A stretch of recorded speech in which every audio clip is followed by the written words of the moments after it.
자, 하나님 말씀 함께 보겠습니다. 성경 출애굽기 15장입니다.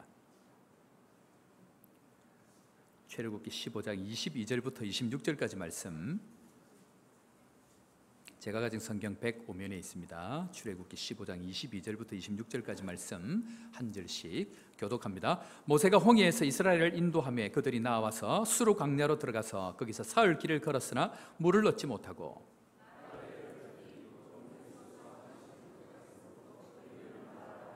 백성이 모세에게 원망하여 이르되 우리가 무엇을 마실까 하며,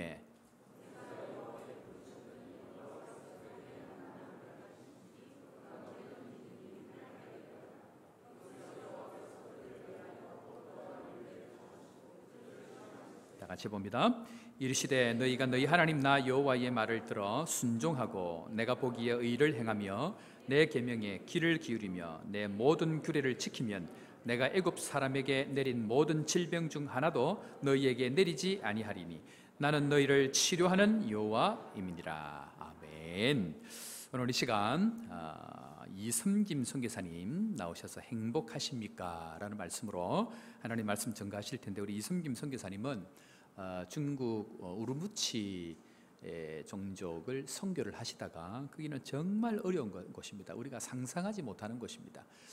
너무 어렵게 사역을 하시다가 이렇게 어려움을 당하시고 나오셔서 작년 2018년 제 기억으로 5월 4일로 기억이 되는데 건 1년 가까이 저희 교회에 계시고 중간에 훈련차 필리핀에 가셨다가 다시 오셔서 지금 저희들과 함께 계시는데, 또 구역과 연결이 되어져 가지고 또 함께 기도하고 교제하는 그런 시간들을 가졌습니다.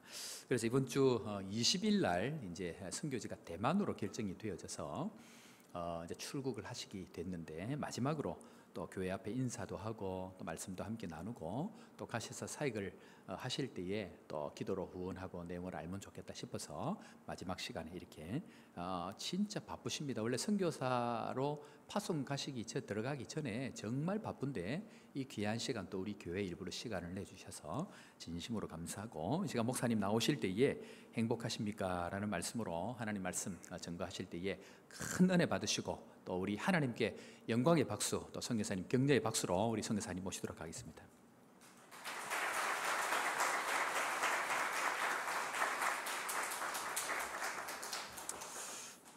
제가 강단에 서면 웬만하면 마이크를 올리는데 오늘은 마이크를 내려야 되겠습니다.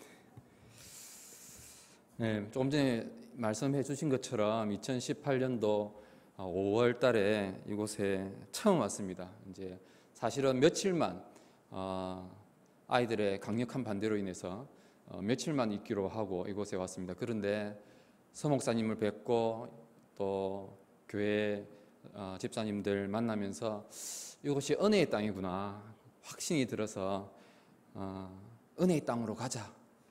그래서 이곳에 왔습니다. 그래서 이곳에 지내던 시간이 정말로 은혜의 땅입니다. 은혜의 땅이었습니다. 거제도 하면 저에게는 아주 먼 곳이었습니다.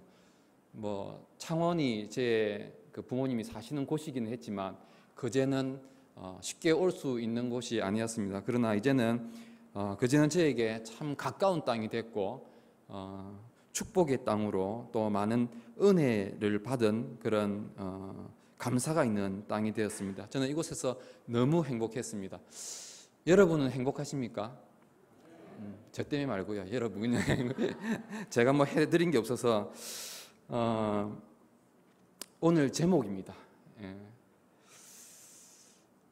제가 다른 교회나 다른 성도님들에게 우리 호산나 교회를 소개하면 이렇게 소개합니다. 호산나 교회 서 목사님 너무 좋으십니다. 김 목사님도 너무 좋으십니다. 그런데 보니까 성도님들이 너무 행복해 보입니다. 제가 그렇게 소개를 하고 다녔습니다. 바로 소개한 거 맞습니까? 근데 오늘 제목이 행복하신 분들한테 행복하십니까? 이 설교를 하려고 하니까 어제 김창태 목사님께 이 제목을 드리니까 바로 문자가 왔어요.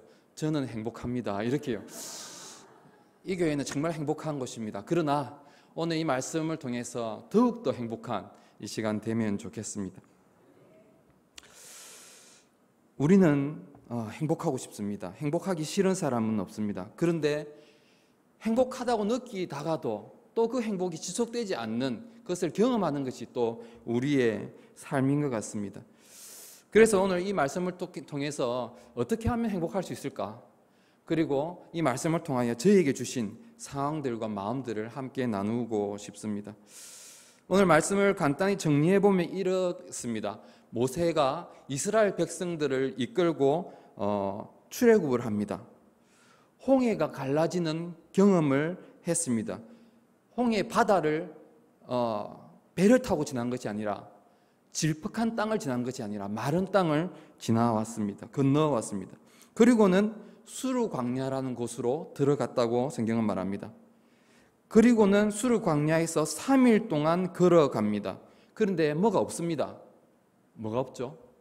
물이 없습니다. 그런데 3일 길을 가서 물을 만났습니다. 근데 그 물을 마시니까 맛이 썼습니다. 그래서 그곳 이름을 뭐라고 합니까? 마라라고 합니다. 그들은 원망하기 시작합니다. 불평하기 시작합니다. 이런 이스라엘 백성들이 행복하게 보이십니까? 행복해 보이지 않습니다.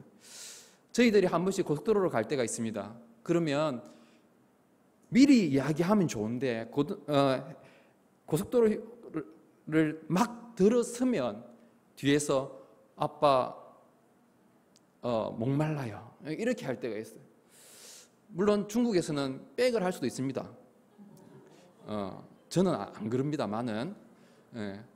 근데 한국에서 백하면 안 되잖아요. 그래서 앞으로 쭉 가다가 고속도로 휴게소까지 나와야 그 문제를 해결해 줄 수 있습니다. 그러나 그 해결해 주기까지 부모의 마음은 한 10분이 얼마나 길어 보이는지 모릅니다. 그런 의미에서 이스라엘 백성들이 느꼈던 그런 마음, 안타까운 마음, 원망하는 것이 어쩌면 당연해 보이기도 합니다. 그런데 오늘 저는 이 말씀을 다시 한번 묵상하면서 이해되지 않는 어떤 그런 것들을 발견하게 됩니다. 질문들이 생깁니다. 먼저 하나님께 질문하고 싶은 것입니다. 얼마 전에 애굽에서 10가지 재앙을, 다른 말로 하면 10가지 기적을 보여주신 하나님이십니다. 이스라엘 백성들을 애굽으로 나오게 하셨습니다. 뿐만 아니라 불기둥과 구름기둥으로 그들을 인도하셔서 그 뒤에 애굽 군사들을 막아버리고 이스라엘 백성들을 그 홍해를 건너가게 하셨고, 이후에는 군사들을 그 물속에 다 수장시켜버린 전능하신 하나님이십니다. 여러분, 그 하나님이 이스라엘 백성들이 물이 필요하다는 걸 몰랐을까요? 아셨을 겁니다. 아니면 그 광야에서 물이 어디 있는지 모르셨을까요? 온 세상을 만드신 하나님께서 아시잖아요. 그런데 왜 이스라엘 백성들에게 좋은 물이 있는 곳으로 인도하지 않으셨냐는 것입니다. 그리고 이스라엘 백성들도 이해가 되지 않는 것입니다. 지금 그들 눈앞에 뭐가 보입니까? 썬물이 보입니다. 마라가 보입니다. 또 뭐가 보입니까? 불기둥과 구름기둥이 보이는 거예요. 낮에는 뭐가 보일까요? 구름기둥. 밤에는 불기둥이 보이는 것입니다. 조금 전에 홍해가 갈라지는 것을 경험했습니다. 얼마 전에는 애굽에서 10가지의 기적을 경험했습니다. 그런 그들에게 뭐가 그렇게 걱정이 많을까요? 뭐가 그렇게 근심이 많을까요? 물이 없어요? 그러면 그 전능하신 하나님께 기도하면 되잖아요. 아니면 하나님의 사람 모세에게 우리가 목마릅니다라고 말하고 기도해달라고 하면 되잖아요. 원망하지 않을 수 있지 않았겠습니까? 그러나 그들은 그렇게 하지 않았습니다. 저는 이 말씀을 묵상하면서 그들이 마라에서 행복하지 못했던 이유는 물이 없어서가 아니라는 생각을 하게 되었습니다. 그들의 문제는 하나님과의 관계의 문제였다는 것입니다. 하나님은 이스라엘 백성들을 수많은 민족 가운데서 선택하셨습니다. 그리고 그들의 주인이 되어주고 싶으셨습니다. 여러분, 종이 있습니다. 그리고 주인이 있습니다. 그 종의 삶은 누가 책임집니까? 종이 자신의 삶을 책임집니까? 주인이 책임져 주십니까? 주인이 책임져 주시는 거예요. 그러나 이스라엘 백성들은요, 하나님의 기적을 경험했음에도 불구하고 하나님을 자신들의 주인으로 모시고 싶지 않았던 거예요. 그러면 어떻게 될까요? 그들의 인생은 누가 책임져야 되나요? 그들 스스로 책임져야 되는 것입니다. 기적을 경험합니다. 그때는 좋습니다. 그러나 기적이 끝나는 순간 다시 그들은 자신들의 주인이 되어서 그 모든 짐을 스스로 지는 것입니다. 저는 오늘 이 말씀을 보면서 창세기의 에덴 동산이 기억이 납니다. 아담과 하와가 떠오릅니다. 여러분, 에덴 동산에서 아담과 하와가 선악과를 따먹기 전에 행복했을까요? 안 행복했을까요? 왜 행복했을까요? 맛있는 물이 있어서, 과일들이 많아서, 온 눈앞에 뷔페죠. 채식 뷔페. 고기는 못 먹고. 아니면 월요일 날 학교 가지 않아도 되니까? 직장 가지 않아도 되니까? 그렇게 해서 행복했을까요? 저는 아담과 하와가 에덴 동산에서 행복했던 이유는 하나님과의 관계가 완벽했기 때문에 행복할 수 있었다고 생각합니다. 아담과 하와는 하나님의 사랑을 온전히 경험했습니다.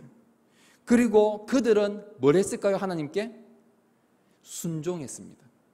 동산 중앙에 있는 나무의 열매를 먹지 말라 하는 그 명령까지 순종했습니다. 그때 하나님은 그들의 주인이 되어 주셨습니다. 그래서 그들의 모든 것을 책임져 주셨습니다. 그렇기 때문에 아담과 하와는 마음속에 조금의 두려움과 걱정이 없었던 거예요. 그런데 이 관계가 끊어지는 일이 일어납니다. 아담과 하와가 선악과를 먹게 됩니다. 이 사건은 나도 하나님과 같이 되겠다 하는 그런 선언이었습니다. 내가 주인 되겠다. 여러분, 이 결과가 어떻게 됐습니까? 에덴 동산이 아담과 하와가 선악과를 먹었을 때 에덴 동산이 변했습니까? 물이 써졌어요? 앞에 과일들이 말랐습니까? 색깔이 똑같았어요. 에덴 동산은 여전히 아름다웠습니다.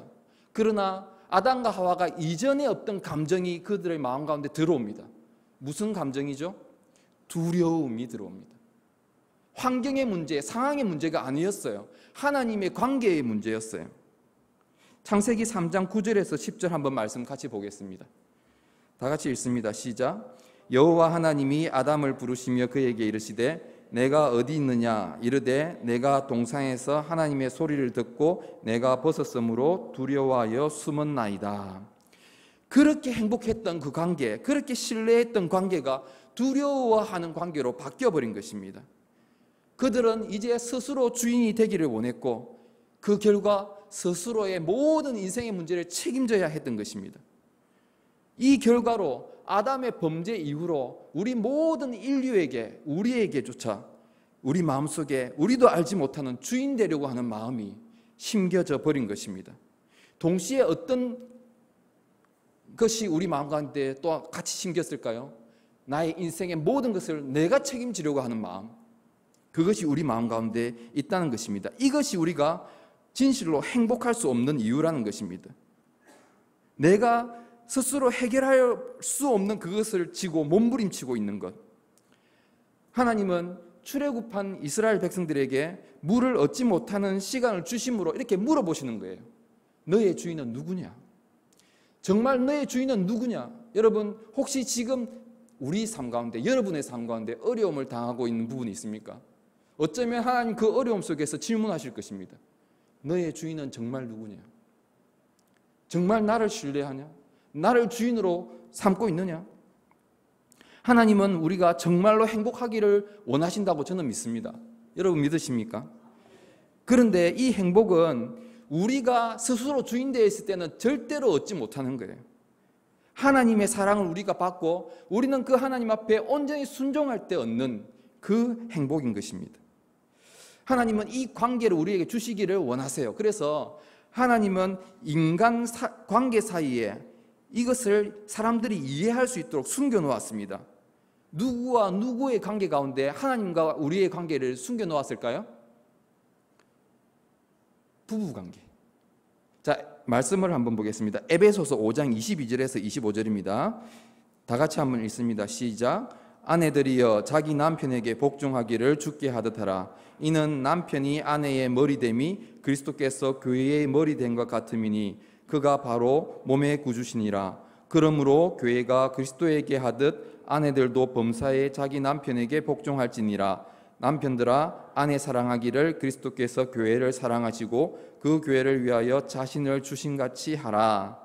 에베소서 5장 31절 32절 다시 한번 읽겠습니다. 시작. 그러므로 사람이 부모를 떠나 그의 아내와 합하여 그 둘이 한 육체가 될지니 이 비밀이 크도다. 나는 그리스도와 교회에 대하여 말하노라. 지금 가족 관계에 대해서 이야기를 쭉 하다가 부부 관계에 대해서 이야기를 하다가 이 관계가 무슨 관계라고 말합니까? 그리스도와 교회의 관계다. 하나님과 우리의 관계다라. 이것이 큰 비밀이다라고 우리에게 가르쳐 주는 것입니다. 다르게 풀어 설명하면 남편과 아내 사이에 행복할 수 있는 원리와 하나님과 우리가 행복할 수 있는 원리가 같다 이 말입니다. 질문하고 싶습니다. 여기 계신 우리 여자 성도 여러분, 남편의 사랑을 받고 싶으십니까?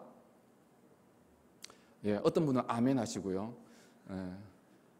제가 여러 교회 가서 한번 물어보니까 말을 못 하시는 분들이 많아요.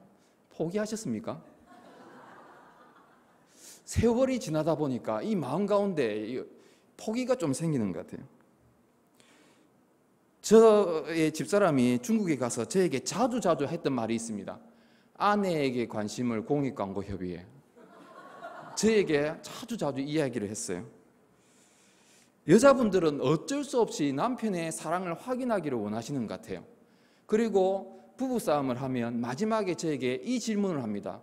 당신 나를 정말 사랑하는 것은 맞아?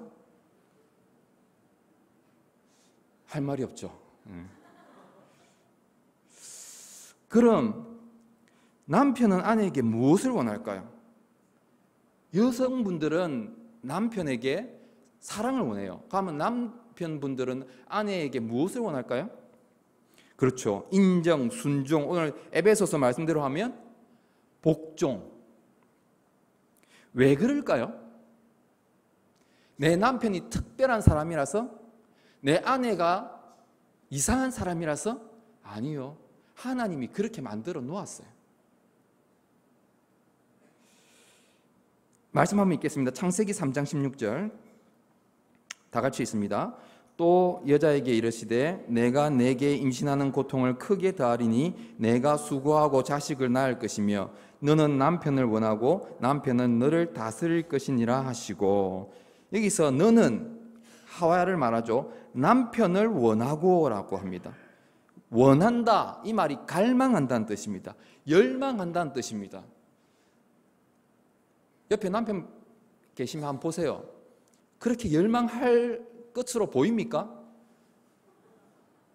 그렇게 잘생기신 분도 있고 능력 많으신 분도 있고 하지만 그렇지 않음에도 불구하고 아내분들의 마음 가운데 그런 마음, 열망하고 갈망하는 마음이 있다는 거예요. 남자분들은 어떤 마음요? 남편은 너를 다스릴 것이니라. 그렇기 때문에 남편은 아내로부터 인정받기를 원하는 거예요. 이것이 아담과 하와가 범죄한 이후에 우리에게 주어진 말씀이지만 하나님은 이 관계를 통해서 잃어버렸던 하나님과 우리의 관계를 회복시키시기를 원하시는 그 마음을 이곳에 숨겨 놓으신 것입니다. 최근에 기도하면서 사랑에 대해서 깨달은 것이 있습니다. 묵상하면서 남편과 아내분들 가운데 오랜 기간 동안 해결되지 않은 논쟁이 하나 있습니다. 무슨 논쟁이냐면 아내가 어떤 필요가 있습니다. 그러면 남편에게 이렇게 이야기합니다. 내가 말 안 해도 좀 해주면 안 돼? 우리 아내분들 혹시 이런 질문 해보셨습니까? 내가 말 안 해도 좀 알아서 해주면 안 돼? 이러면 남편분들은 뭐라 하죠? 말을 해야 알지. 말해주면 다 해주지. 갈로 열고 들어보고 갈로 닫고.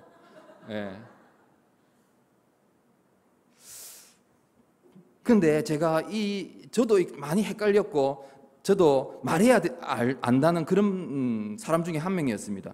그런데 이 문제에 대해서 여자분들이 옳다는 나름대로의 결론을 내렸습니다. 왜냐하면 하나님이 세상을 만드실 때 아담과 하와를 몇째 날 만드셨어요? 6째 날, 마지막 날에 만드셨습니다. 그럼 그 앞에 뭐 했어요? 아담과 하와를 위해서 모든 좋은 것을 다 만들어 놓으셨어요. A급으로. 그리고 마지막에 아담을 만드시고 눈을 딱 뜨게 하시면서 짠 하면서 앞에 것들을 보여주셨어요. 이거 너 거야. 이벤트. 네, 하나님이 이벤트를 하시더라고요. 저는 이벤트를 싫어하는 사람이었습니다. 더 나아가서 미워하는 사람이었습니다. 그런데 이것이 사랑이구나 하는 생각을 하게 되었습니다. 어떤 분들이 이러면 또 꼭 이제 예배가 끝나고 우리 집사람에게 찾아가서 우리 목사님 어떻게 잘 해주세요 이렇게 물어보시는 분들이 계십니다. 물어보시지 않으셔도 됩니다. 그렇게 깨달았다는 거지. 뭐 제가 뭐 다 바뀌었다는 것은 아닙니다. 그런데 바뀐 것이 있습니다. 바뀐 것이 뭐냐면 어떤 그런 문제가 있을 때 이렇게 이야기합니다. 미안해. 다음엔 잘할게. 우리 남성 여러분 한번 해보시겠습니까? 미안해. 다음에 잘할게. 어쩌면 오늘 평생 처음 이야기를 듣는 아내분이 있을 수도 있습니다. 이 말만 해줘도 아내분들 행복할 줄 압니다. 그런데 구원도 마찬가지라는 거예요. 하나님 우리에게 주신 구원도 우리가 구원해 주세요, 예수님을 우리에게 주세요라고 해서 주신 것이에요? 아닙니다. 우리의 필요가 뭔지 아시고 하나님께서 먼저 준비하셔서 우리에게 주신 것입니다. 그것이 뭐라고요? 사랑이란 것입니다. 자, 그러면 아내분들은 남편에게 어떻게 해야 된다고요? 순종, 복종. 그런데 제가 살면서 그렇게 오래는 살지 않았지만 아내 여성분들을 보면서 이런 것들을 발견하게 됐습니다. 결혼 전에는 이렇지 않았는데 결혼 후에 시간이 지날수록 남편을 보면서 조금씩 못 믿어지는 그런 듯한 느낌을 받습니다. 남편이 한 5% 정도 부족해 보이는 것 같은 느낌을 가지시는 것 같아요. 그러니까 남편이 좀 부족해 보이니까 어떻게 해요? 막 이야기를 해주고 싶어요. 가르쳐주고 싶어요. 고쳐주고 싶어요. 이것을 다른 말로 뭐라 하죠? 잔소리라고 하죠. 자, 그러면 이 말을 했을 때 남편이 행복해 하던가요? 근데 왜 해요? 예를 들어서 남편이 차를 몰고 갑니다. 좀 뒤에서 이렇게 조금 속도를 냅니다. 그러면 뒤에서 천천히 오른쪽 우회전 좌회전 이렇게 하면 남편이 고마워 하면서 하는 남편이 있던가요? 어떤 사람은 우회전인 거 분명히 압니다. 그냥 직진해버립니다. 이것이 남편의 마음이 왜 그런 줄 아세요? 그 순간 내가 인정받지 못했다는 생각이 들기 때문이에요. 내 남편만 특별한 거 아닙니다. 저도 그런 마음이 없지 않아 있습니다.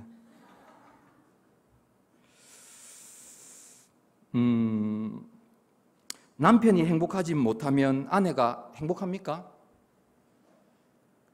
남편과 아내가 행복하지 못하면 가정이 행복할까요? 행복하지 못한 것입니다. 제가 추방을 당하고 나서 한 남자 집사님을 알게 되었어요. 모교회 어떤 집사님이세요. 저를 불쌍히 여겨주셔가지고 하루는 저와 교제를 하게 됐는데 어떤 시간을 가졌습니다. 그 시간을 가지는 가운데 제가 발견한 것은 이 집사님 가정이 너무 행복해 보였어요. 그래서 제가 질문을 했습니다. 집사님, 어떻게 그렇게 행복하십니까? 근데 그분의 대답이 이랬습니다. 이것은 다 제 아내 덕분입니다. 제 아내가 제가 무슨 말을 하면 거의 다 따라줍니다. 그러면서 저에게 뭔가 편의를 제공해 주시겠다고 말하는 거예요. 감히 아내분과 상의도 안 하고. 확신이 있었어요. 그런데 며칠 후에 그 아내 집사님을 만나 뵀습니다. 어땠을까요? 진짜 그랬습니다. 그분의 가정에 딸이 있습니다. 그런데 그 딸들이요, 빨리 결혼을 하고 싶어 하셨답니다. 왜 그럴까요? 엄마 아빠가 살아가는 게 너무 행복해 보이니까 빨리 결혼하고 싶은 거예요. 결혼을 했습니다. 어느 날 아빠에게 전화가 왔습니다. 아빠, 이상해. 행복하지가 않아. 왜 그럴까요? 저는 뭐 다 뒷조사를 해보진 않았지만 엄마는 순종했어요. 그런데 딸은 그 순종하지를 못한 것은 아닌가, 그렇게 생각을 하게 되었습니다. 남편과 아내의 행복의 비결은 뭡니까? 따라합시다. 사랑과 순종. 예. 우리 남편분들 다시 한번 따라합시다. 말하지 않아도 아내의 필요를 채워주겠습니다. 이렇게만 해주면야 뭐 우리 아내분들 날아다니죠. 예. 저도 잘해야 되는데. 우리 여성분들 한번 따라하겠습니다. 5% 부족한 것 같지만 제 남편을 세워드리겠습니다. 예, 그러면 남편이 정말 행복합니다. 남편의 사랑과 아내의 순종이 없는 가정이 행복할 수 있을까요? 행복할 수 없습니다. 우리와 하나님과의 관계도 마찬가지입니다. 하나님의 사랑과 우리의 순종이 만나야 그때서야 행복할 수 있는 것입니다. 이것이 비밀이라는 거예요. 다시 말씀드리지만 하나님은 우리가 정말로 행복하기를 원하십니다. 마태복음 11장 28절 한번 읽겠습니다. 마태복음 11장 28절 시작. 수고하고 무거운 짐진 자들아 다 내게로 오라. 내가 너희를 쉬게 하리라. 아멘. 그런데 성경은 여기서 안 끝나요. 마태복음 11장 29절 30절 다시 읽겠습니다. 시작. 나는 마음이 온유하고 겸손하니 나의 멍에를 메고 내게 배우라. 그리하면 너의 마음이 쉼을 얻으리니 이는 내 멍에는 쉽고 내 짐은 가벼움이라 하시니라. 아멘. 우리에게 무거운 수고, 짐 다 져주시기를 원하십니다. 그러나 뭘 하라고요? 예수님의 멍에를 메라. 내 마음대로 하기로 결정하는 순간 우리는 그 안식을 누리지 못하는 것입니다. 저희의 선교지의 7년의 시간을 요약해 보면 이 말씀을 깨닫는 시간이었습니다. 선교지에서 마라와 같은 그런 어려움의 시간이 참 많았습니다. 그때마다 저는 내 눈앞에 있는 불기둥과 구름 기둥을 봐야 되는데 오히려 그 어려움에 집중했던 시간이 많았던 것 같습니다. 전에 말씀을 드리기는 했습니다. 우리 목사님 설교하시면서 저번 주 설교도 잊어버려 주신다고 했어서 저도 용기를 내어서 한 몇 개월 지났으니까 잊어버려 주실 줄 믿고 이야기를 해보겠습니다. 추방당하기 1년 전에 비자 집 문제로 4개월 정도 힘든 시간을 보냈습니다. 다른 선교사님 창고에서 숨어 지냈습니다. 그때 하나님께 이렇게 이야기했습니다. 하나님이 우리를 보내셨잖아요. 하나님 해결할 능력이 있잖아요. 왜 해결 안 해주세요? 하나님 앞에서 정말 마음이 힘든 시간을 보냈습니다. 그리고 그 시간이 길어지면서 하나님께 저는 협박하기 시작했습니다. 하나님, 저 이제부터 기도 안 할 겁니다. 이것이 한 목사, 선교사의 모습입니다. 우리가 그렇게 연약합니다. 근데 기도 안 하려고 하는데 기도가 안 됩니까? 문제가 있으면 이렇게 올라오는데. 그러면 어떻게 했다고요? 입을 막아버렸습니다. 나도 고집이 있지. 그러면서 입을 막았어요. 행복했을까요? 행복하지 않았습니다. 그러나 어느 날 하나님께서 마음에 감동을 주시기를 모든 것을 막으실 수 있는 분은 모든 것을 여실 수 있다, 이 말씀을 주셨어요. 그런데 이 말씀은 이런 고백이었습니다.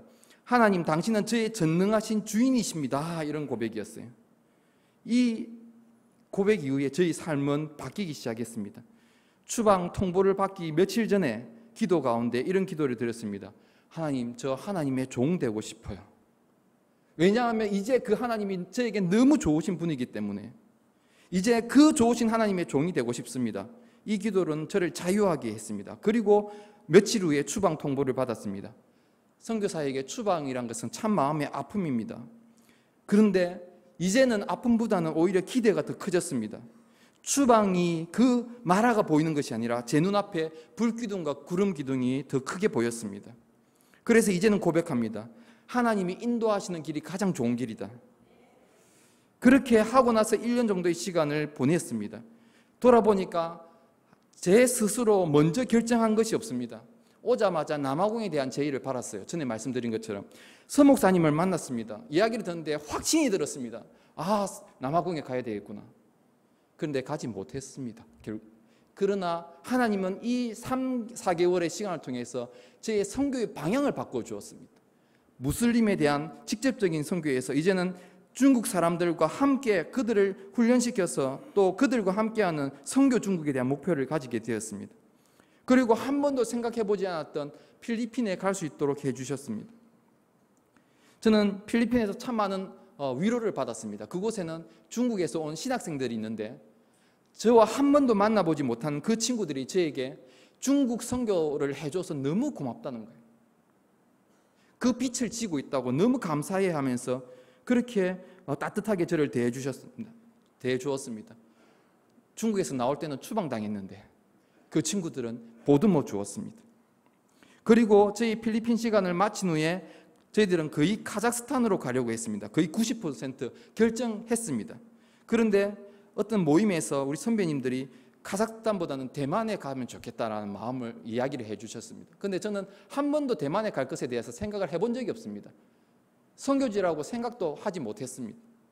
그런데 기도하면서 말씀 보는 가운데 이 한 말씀에 눈이 멈췄습니다. 창세기 46장 2절 4절 한번 읽겠습니다. 시작. 그 밤에 하나님이 이상 중에 이스라엘에게 나타나 이르시되 야곱아 야곱아 하시는지라. 야곱이 이르되 내가 여기 있나이다 하매 하나님이 이르시되 나는 하나님이라 내 아버지의 하나님이니 애굽으로 내려가기를 두려워하지 말라. 내가 거기서 너로 큰 민족을 이루게 하리라. 내가 너와 함께 애굽으로 내려가겠고 반드시 너를 인도하여 다시 올라올 것이며 요셉이 그의 손으로 내 눈을 감기리라 하셨더라. 아멘. 야곱이 아들 요셉이 총리가 됐다는 소식을 듣고 애굽으로 내려가는 그 길 가운데 하나님이 나타나셔서 주신 약속입니다. 여러분, 야곱에게 주어진 약속의 땅은 어디죠? 가나안 땅입니다. 그러나 지금 어디로 가라 하시는 거죠? 애굽으로 가라는 것입니다. 저는 이 말씀을 보면서 다시 올리겠다는 그 말씀, 저에게 무슬림에 대한 마음을 주셨지만 그것을 이루는 방법은 하나님이 정하신다는 것을 고백하게 되었습니다. 그러면서 제 마음에 평안함이 임했습니다. 이제 누군가 저에게 선교사님 계획이 어떠세요? 이렇게 질문을 하면 저는 이렇게 대답을 합니다. 저에게 계획은 하나님이 말씀하시는 대로 순종하는 것입니다. 가라고 하면 갈 것입니다. 멈추라고 하면 멈출 것입니다. 선교사 그만두라 하면 그만 내려놓겠습니다. 저는 이 고백을 한 후에 참 많이 행복해졌습니다. 왜냐하면 그 전까지는 저의 모든 인생을 제가 책임지려고 했어요. 그러나 이제는 그 좋으신 하나님 앞에 그 모든 책임을 올려드렸습니다. 저의 앞에 여전히 마라의 썬물과 같은 그런 어려움이 있습니다. 그런데 이제 그 썬물보다 제 앞에 있는 불기둥과 구름기둥을 보려고 합니다. 전능하실 뿐만 아니라 너무나 좋으신 하나님께서 책임져 주실 줄 믿습니다. 여러분, 행복은 언제 얻을 수 있다고요? 내 앞에 있는 문제가 해결되어지면 얻을 수 있습니까? 아닙니다. 절대로 주어지지 않습니다. 잠시뿐입니다. 우리에게 있는 진정한 행복은 하나님의 사랑과 나의 순종의 관계가 회복되어질 때 그때서야 비로소 주어지는 것입니다. 그 행복을 소유하는 저와 여러분 되시기를 간절히 소원합니다. 우리 한번 기도했으면 좋겠습니다. 우리 자신을 위해서, 자기 자신을 위해서 한번 기도했으면 좋겠어요. 우리 마음 가운데 하나님을 믿지만 하나님을 주인입니다 라고 고백했지만 스스로 아직까지도 스스로 주인 되려고 하는 우리 자신을 용서해 달라고 하나님 앞에 한번 기도했으면 좋겠습니다. 하나님, 저에게 무거운 짐이 있습니다. 제가 해결할 수 없습니다. 이거 하나님 앞에 좀 내려놓게 해주십시오. 이제는 하나님 인도하시는 대로 제가 순종하겠습니다. 믿음을 주옵소서. 우리 하나님 앞에 그렇지 못했던 거 회개하면서 하나님 앞에 다짐하면서 우리 한번 주여 한번 부르짖고 한번 기도